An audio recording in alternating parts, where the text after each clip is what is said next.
Assalamualaikum warahmatullahi wabarakatuh. Kali ini saya akan menjelaskan ya tentang adanya informasi awal ujian CBT khusus ya, tahun 2022. Ini informasinya dari BP2MI, tepatnya saat live Facebook ya 13 Juni kemarin, Senin pagi. Ya nanti dalam kenyataan bisa saja berubah sedikit ya dalam kenyataan. Nah, ini sesuai dengan prediksi awal saya kemarin bahwa akhir tahun akan ada ujian CBT khusus. Ya, setelah ujian yang umum ini kan Agustus selesai, terus nanti ada CBT khusus. Loh, kok ada ujian lagi? Lulusan tahun kemarin saja masih numpuk. Nah, dari awal kan saya sudah bilang ya, lulus itu tidak jaminan berangkat. Dan ini itu untuk memberikan kesempatan bagi yang lain ya, yang baru, bukan nungguin yang lama. Jadi tergantung nasib juga kan. Ya dijalani aja. Kalau ada ya berarti disyukurilah. Jangan saling menyalahkan. Nah, ini infonya ya. 13 Juli pengumuman, terus ini Agustus verifikasi, 11 Oktober sampai selesai ujiannya. Ini bisa berubah nantinya, bisa juga tetap seperti ini. Intinya persiapan kalau minat. Nah, terus masalah Yunasi gimana? Yunasi ya. Misal verifikasinya kemana, ujiannya kemana. Untuk sebelumnya CPT khusus sebelumnya itu zonasi bisa dipilih ya tempat verifikasi sekaligus nanti tempat ujiannya. Misal saat daftar saya pilih Semarang, maka nanti ujian juga di Semarang. Jadi tidak sesuai domisili KTP. Dan ini bagus ya, harusnya zonasi semacam ini itu bisa dipakai untuk umum juga ya. Karena apa? Misal ya KTP Jakarta itu belum tentu orangnya tinggal di Jakarta. Bisa saja sedang kerja di Semarang atau sedang kursus di LPK Semarang. Jadi itu ya. Ini masukan untuk BP2MI juga ya. Kalau pengen menerapkan zonasi jangan lihat KTP tapi harus ada pilihan saat mendaftar itu kan harus ada pilihan biar bisa diklik sendiri ya. Mau pilih yang mana terserah. Nah, terus berikutnya kita bahas masalah syarat. Syarat tidak lebih dari 5 tahun, maksudnya bagi yang sudah kerja 5 tahun di Korea, termasuk penggabungan visa G2G atau visa E9, perikanan, manufaktur, atau gabungan juga P2P, perikanan ABK itu ya, visa E10, itu juga digabung ya. Kalau lebih dari 5 tahun, ya tidak bisa ya. Ini kabarnya malah nanti visa E10 P2P mau diambil BP2MI. Nah, terus nasib PJTKI gimana ya? Ya kasihan juga nanti kalau diambil beneran. Sebenarnya bukan masalah perikanan harus murah ya, tapi harus berkualitas. Jangan nggak bisa renang, bule, itu jangan ya. Soalnya banyak ilegal dari perikanan. Nah, balik lagi ke sini, itu tadi omong-omong kosong dulu. Nah, terus yang kena visa corona kemarin gimana pertambahan visa corona? Apakah boleh ikut? Ya, kan lebih dari 5 tahun ya. Ya sepanjang nanti bisa ngeklik, bisa daftar ya maka ikut aja. Dan menurut saya juga boleh ya. Jadi nanti ikut aja. Kalau nggak bisa daftar saat ngeklik nanti bisa langsung hubungi Indonesia EPS Center ya. Facebooknya ada, kontaknya ada. Terus berikutnya pernah perpanjang 1 tahun 10 bulan. Jadi kalau cuma 3 tahunan ya nggak bisa ikut ini ya. Terus berikutnya tidak sedang proses atau data masih online. Misal saya lulusan CBT khusus kemarin atau lulusan CBT umum tapi data masih online, maka ini tidak disarankan ya. Dan jika pun ikut, misal lulus, maka sendingnya ya nunggu data ini nanti mati baru saya sending. Terus paspor mati nggak apa-apa ya, nggak usah perpanjang, yang penting paspornya masih disimpan, nggak ada cap imigrasi Korea nggak apa-apa, cap kedatangan bandara Jakarta itu bisa. Untuk syarat yang lain-lain itu masih sama ya, seperti CPT umum ya, masih sama. Terus kita lihat plus minusnya ya jika ikut CPT khusus. Jika majikan lama butuh, sering tanya terus, itu nanti kalau lulus berarti cepat berangkat ya, cepat terbang. Tapi negatifnya jika majikan lama tidak butuh, sudah dihubungkan ternyata nggak diambil, nggak butuh, maka nanti susah SLC alias ya susah terbangnya lah. Maka kalau majikan lama tidak butuh atau pingin pindah dari majikan lama, jangan ikut ini ya, jangan ikut CPT khusus, tapi ikutlah CPT umum. Dan saya kan sering pindah-pindah, apakah data saya nanti kelihatan? Nggak apa-apa, ikut saja umum kalau majikan tidak butuh ya. Jadi lulus nanti otomatis dihubungkan ke majikan lama.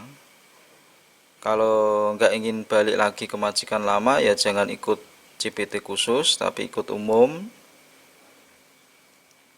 Terus perikanan walau bisa ikut ujian manufaktur, atau sebaliknya manufaktur bisa pindah ke perikanan, ujian perikanan, maka ini juga tidak disarankan karena susah SLC ya, baiknya ikut umum juga.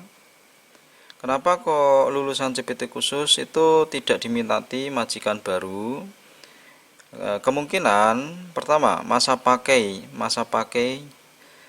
pendek ya. Dengan adanya pembatasan kerja, Korea itu cuma 2 periode itu kan. Terus kemungkinan juga untuk pekerja yang ini kan dianggap susah diatur, tidak bisa diakali.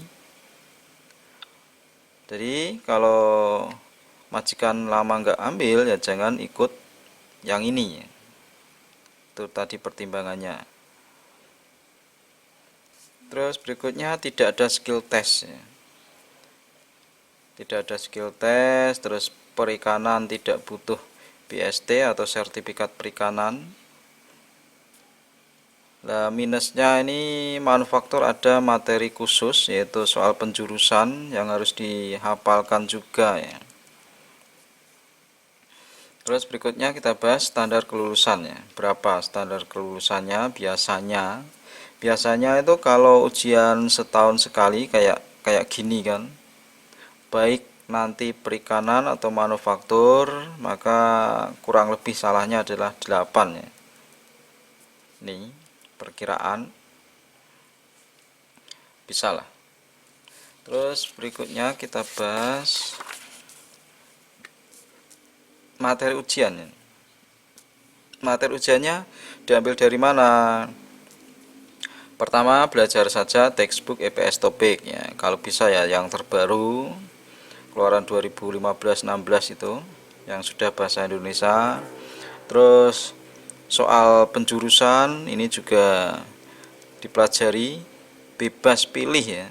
Misal dulu saya kerja di pabrik plastik, terus saya pilih logam, ya nggak apa-apa, nanti sending juga nggak ngefek ya. Intinya bebas pilih.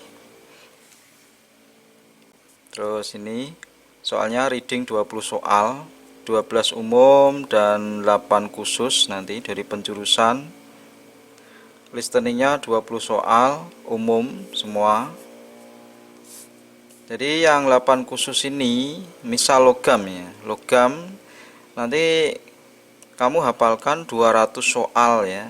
Logam yang akan keluar cuma 8-an, sekitar 8. Jadi cukup hafalkan, nggak tahu artinya nggak apa-apa ya, pakai ilmu titen. Gambarnya gini, jawabannya gini, dihafalkan. Latihan jauh hari. Jadi jangan dadakan biar nanti hafal ya. 200 soal. Terus lah ini download materi gratisnya di mana? Ya, gitu kan. Nah, ini saya tunjukkan, sudah saya sediakan ya. Ya, di YouTube ketik aja gudang download sharing EPS topik. Nah, ini diklik aja. Kalau ada iklan biarkan, terus klik yang tanda panah ini, lainnya ini. Nah, ini kan bisa dilihat ya, materi-materi sudah saya siapkan. Ini yang textbook terbarunya, ini jilid 1, jilid audionya. Untuk yang soal penjurusan lah, ini plastik apa, metal, logam, bisa dipilih, dilihat dulu mana yang kayaknya enak, yang mengandung hoki. Ini yang PDF, nanti ini yang video, bisa belajar lewat video. Kalau PDF nggak bisa dibuka, ini ada passwordnya ya, sudah saya kasih passwordnya, ini tinggal dimasukkan. Dan jika butuh versi cetak ya bisa hubungi saya juga bisa. Terus masalah selanjutnya, buta warna parsial ya, apakah bisa ikut? Kemarin Kabadan Pak Beni itu ngomong boleh, tapi belum ada instruksi tertulis ya, dan di syarat ujian masih tertulis tidak boleh. Nah, terus solusinya gimana? Jika majikan kamu butuh, sering tanya terus, maka buta warna parsial maju terus saja. Nah, terus apa, cacat apa, jari, maju terus. Nah, tapi juga harus jangan lost doll ya. Harus lihat syarat juga, harus lolos buta warna dari puskesmas atau dokter ya, dengan cara latihan hafalan huruf apa itu, angka isyara, buku isyara atau huruf tokek itu, latihan hafalan. Terus kalau gagal cek lagi di beda tempat, yang penting dapat suratnya ya, terus nanti untuk ikut ujian. Jika lulus, jika medikal kok di unfit gara-gara buta warna parsial, maka nanti bisa hubungi Kabadan, yaitu Pak Beni ya, nanti ada nomornya lah, nomor HP-nya. Nah, untuk yang umur 40 tahun lebih gimana ini? Sepanjang kamu bisa ngeklik daftar, bisa masuk, ya udah ikut aja. Ya, namanya coba-coba kan, siapa tahu beruntung. Udah, sekian dulu, terima kasih sudah nyimak hingga akhir. Jika ada pertanyaan bisa komen atau WhatsApp ya. Akhir kata, assalamualaikum warahmatullahi wabarakatuh.